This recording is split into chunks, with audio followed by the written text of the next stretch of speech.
Recado rápido antes da gente ir pro vídeo, a loja Golim Sports ela foi desativada por alguns meses aí, ela tá num processo de reforma muito bacana, mas muitos produtos legais como essa almofada 28A3, essa camiseta Golim Sports maravilhosa e muitos outros produtos vão voltar a estar disponíveis em breve, tá bom? Fiquem ligados, fim da semana 12, muito jogo legal rolando nessa semana, inclusive, é claro, 49ers contra Green Bay Packers, a gente vai falar sobre tudo isso hoje, depois da vinheta, vai!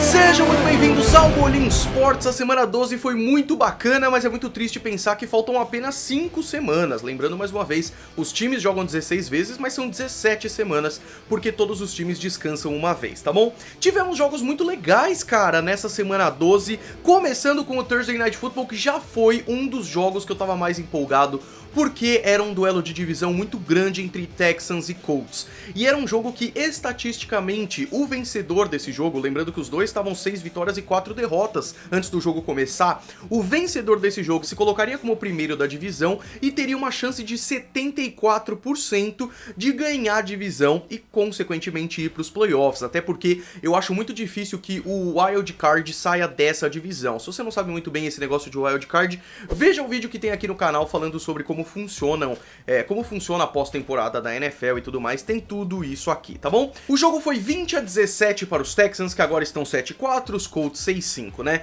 Foi um jogo muito bacana, os dois times jogaram bem, foi bem pegado, a questão é que detalhes decidiram esse jogo aí, detalhes como o fato de que o DeAndre Hopkins, recebedor dos Texans, teve 2 recepções para touchdown, foi extremamente decisivo no jogo e foi muito bem. As defesas apareceram muito no quarto e com duas campanhas ali que acabaram em turnover on downs, na verdade, os Texans ganharam esse jogo e se colocaram aí em primeiros na divisão, mas foi um jogo muito da hora, muito pegado.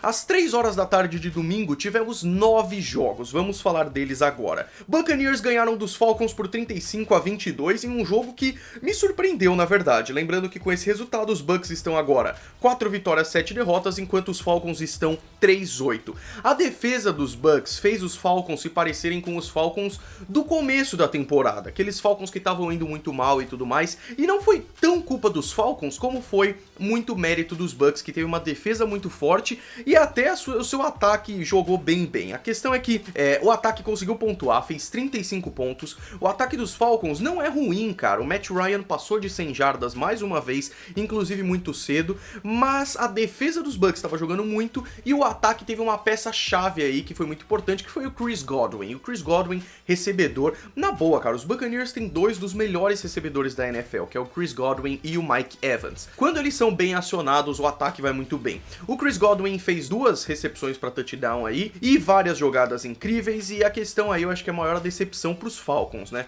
Os Broncos perderam para os Bills 20-7, os Bills agora 8-3, cara. Quem diria, os Bills são um dos grandes times da NFL, um dos melhores times da AFC principalmente, tendo 8 vitórias e 3 derrotas, os Broncos 4-7, cara. É muito interessante ver a evolução do Josh Allen, quarterback dos Bills, que tá fazendo jogadas maravilhosas. Nesse jogo ele fez jogadas muito legais, ele tá correndo muito bem com a bola quando tá pressionado, apesar de ter sofrido a primeira interceptação em 6 jogos nessa partida, mesmo assim saíram com a vitória. A defesa dos Broncos segue forte, mas a dos Bills também, e foi muito bem nesse jogo, foi muito importante pra vitória aí. Bons passes no ataque dos Bills, como eu disse, asseguraram a sua posição de wild card aí, mas se os Patriots derem uma escorregada maior, os Bills podem assumir a liderança da divisão, o que é bizarro de se pensar, mas muito interessante. Os Bears ganharam dos Giants 19-14, os Bears agora 5-6 e os Giants 2-9, 9 derrotas. A questão é, os Bears tiveram a forte defesa segurando os Giants, como sempre tem. O ataque, mais uma vez, fez menos do que deveria,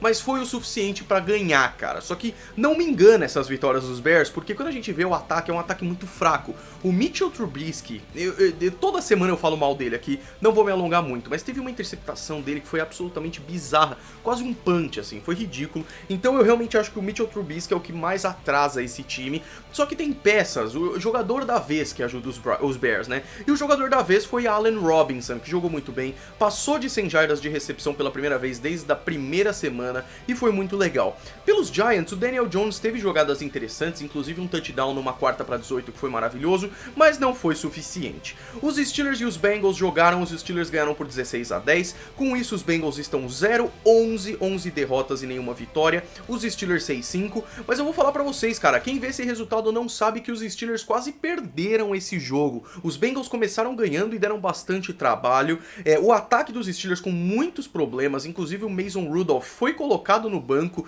e o Devin Hodges jogou um pouco, Duck Hodges, né, o nome dele aí, que fez um passe longo na segunda tentativa e fez um touchdown, foi muito bacana, e aí Mason Rudolph deve continuar como quarterback. A questão é que o time seria muito diferente se fosse o Big Ben de titular, e isso é realmente bem triste. E além disso, a parte triste também é que é a primeira vez na história que os Bengals têm 0-11, primeira vez na história da franquia.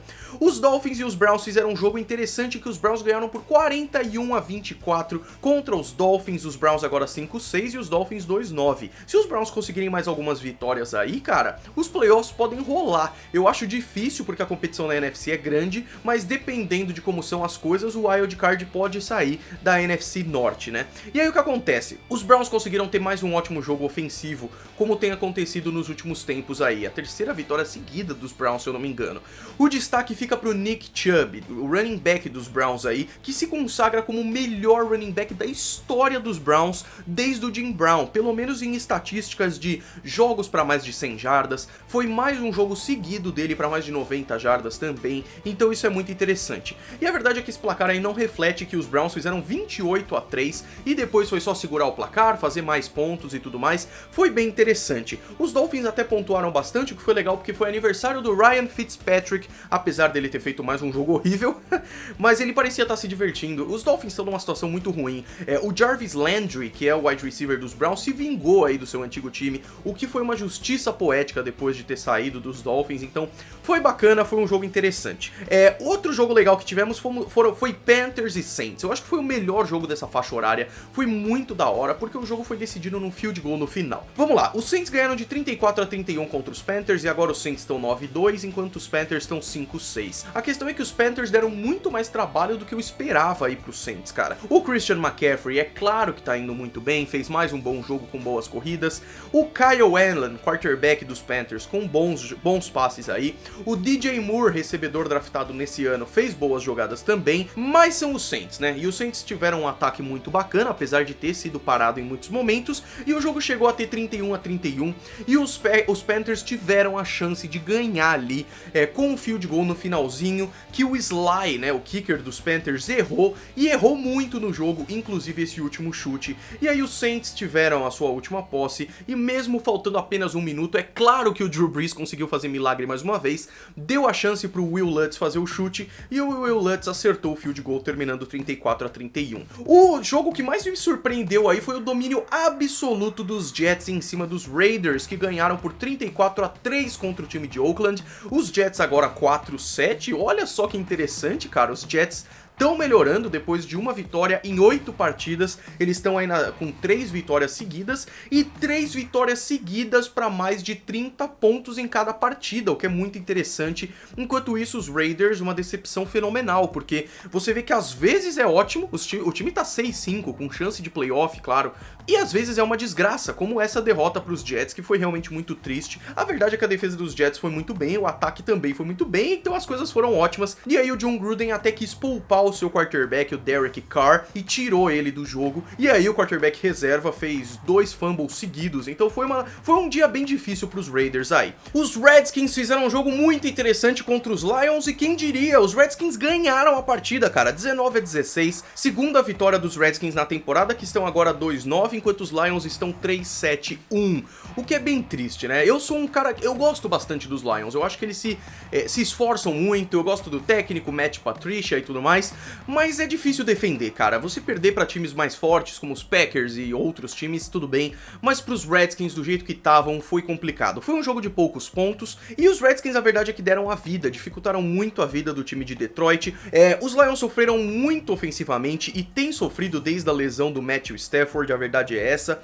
Os Redskins tiveram um retorno de kickoff pra touchdown, boas jogadas, apesar do time muito ruim, o Dwayne Haskins fez a campanha da vitória pra ganhar o jogo, então foi bem interessante, teve o field goal no final pra ganhar, só que não tem como não se decepcionar com os Lions aí. Os Seahawks e os Eagles fizeram o último jogo dessa faixa horária e os Seahawks ganharam 17-9, um jogo de poucos pontos em que os dois ataques sofreram bastante. A maior parte dos pontos veio bem no começo do jogo e depois acabou mudando a situação. Os Seahawks agora 9-2 e os Eagles oficialmente negativos 5-6, né? A defesa, as duas defesas jogaram muito, como eu falei pra vocês aí. Inclusive em turnovers, teve até lateral dos dois times. Lateral é a jogada em que você joga pro outro cara pra trás, então o cara pode continuar correndo e tudo mais. O Russell Wilson foi bastante pressionado, assim como o Carson Wentz. A questão é que os Eagles erraram muito, e muito desses erros foi culpa do Carson Wentz, na minha opinião. O Carson Wentz cometeu erros, teve passes horríveis, teve fumbles. Os Seahawks também tiveram, cara, mas os Seahawks conseguiram garantir a vitória aí, tendo feito alguns pontos bem importantes e bem cedo também. Além disso, os Seahawks sem nenhuma derrota fora de casa na partida, 6 vitórias e 0 derrotas, o que é bem interessante. Os dois jogos da faixa das 6 horas da tarde são Jaguars e Titans e Patriots e Cowboys. Vamos começar com Jaguars e Titans, que foi um jogo super tranquilo para os Titans. Os Titans ganharam de 42-20 fora de casa, e assim como o jogo do ano passado em que o Derrick Henry, o corredor dos Titans, ele fez retorno maravilhoso para touchdown, ele brilhou nesse jogo também, ele foi muito bem, e os Titans em geral foram muito bem. Obviamente, fica cada vez mais claro que o tempo do Marcus Mariota tá chegando ao fim, pelo menos na NFL, pelo menos nos Titans, com Ryan Tannehill indo tão bem nesse jogo. Os Jaguars, por outro lado, sofrendo muito, Nick Foles não conseguindo fazer muita coisa, e a defesa dos Jaguars, que a gente pensava ser tão forte, levou 42 pontos, então não dá pra afirmar isso de jeito nenhum. O outro jogo que a gente teve aí na faixa das 6 horas da tarde foi Patriots e Cowboys. Era o jogo que eu mais estava esperando. Eu torço pros Patriots, eu gosto muito, mas é uma coisa que eu falei no meu Twitter lá. Eu assisto e me divirto com todos os jogos da NFL. Quando é os Patriots jogando, eu torço, o que é muito diferente, e eu sofri muito mais uma vez como torcedor, assim como eu imagino que o torcedor dos Cowboys também sofreu. O jogo foi 13-9 pros Patriots, em mais um jogo em que a defesa dos Patriots foi absolutamente fantástica e o ataque foi uma desgraça, cara. O ataque dos Patriots tá produzindo muito pouco, e você vê que em momentos chave, assim, os Patriots conseguem fazer passes maravilhosos, corridas incríveis, que é suficiente pra ganhar, mas nem sempre isso acontece. Os Cowboys também estavam com um lado ofensivo muito ruim, e a defesa, eu digo mais que a culpa é do ataque dos Patriots do que da defesa, apesar de que a defesa dos Cowboys estava muito boa em marcar os recebedores, muito boa mesmo, porque o Tom Brady, mesmo tendo uma temporada difícil, ainda é o Tom Brady, e ele não conseguia achar alvos, cara. Isso foi bem tenso. As duas defesas foram cansando e os Patriots conseguiram abrir um pouco mais. Os Cowboys até tiveram uma chance no final, faltando 2 minutos, não conseguiram, fizeram um field goal ali, que pra mim foi até bem duvidoso ter tentado o field goal, sendo que deviam ter tentado o touchdown, e acabou aí 13-9. Os Patriots agora estão com 10 vitórias e uma derrota apenas, cara. O último jogo da noite é o jogo da parede, é claro, o jogo que eu mais esperei a semana inteira, que é Packers e 49ers. E a verdade é que o jogo de domingo à noite e o jogo de segunda à noite foram dois monólogos, né? O Sunday Night Football entre Packers e 49ers teve a vitória astronômica dos 49ers por 37-8 contra os Packers. Os 49ers agora estão empatados lá com as suas temporadas maravilhosas, década de 80 e 90, tendo uma das melhores temporadas da sua história. Estão 10-1 enquanto os Packers estão 8-3, e mesmo os Packers com esse desempenho muito interessante de 8-3, cara, o jogo parece que os 49ers estavam jogando com um time fraco, a verdade é essa. A defesa dos 49ers foi absolutamente dominante, e quando o ataque estava em campo, o Jimmy Garoppolo fazia bons passes, teve seus corredores bons, apesar do Matt Breida estar lesionado. O Emmanuel Sanders parece que joga com o Jimmy Garoppolo há anos. E aí a parte triste, né? Quando o Aaron Rodgers entrava em campo, nada acontecia. A verdade é essa. Os Packers fizeram um touchdown com uma conversão de 2 pontos, ensaiaram o que seria uma reação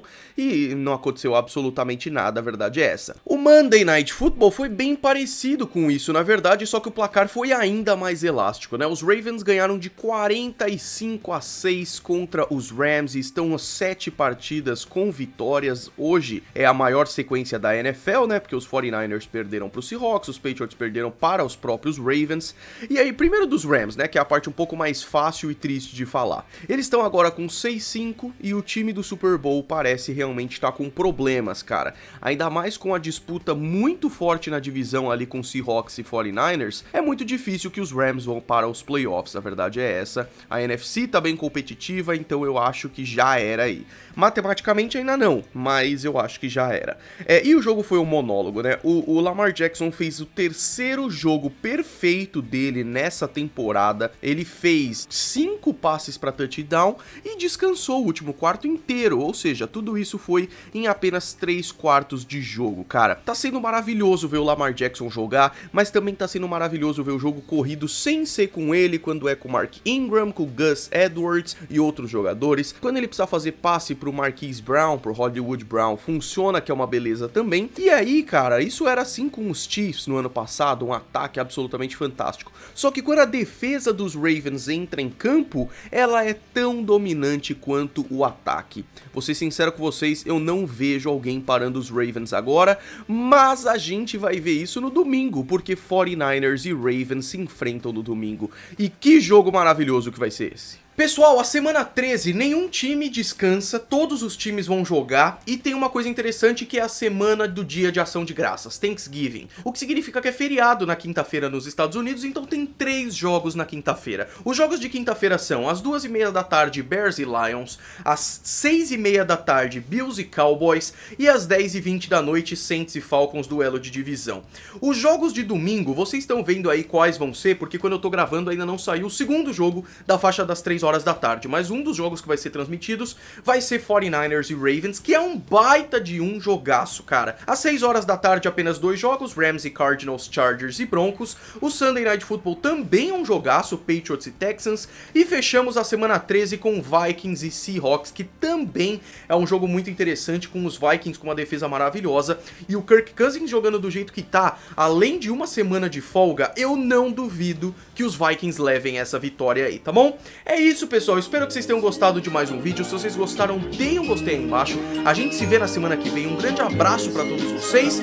Fui!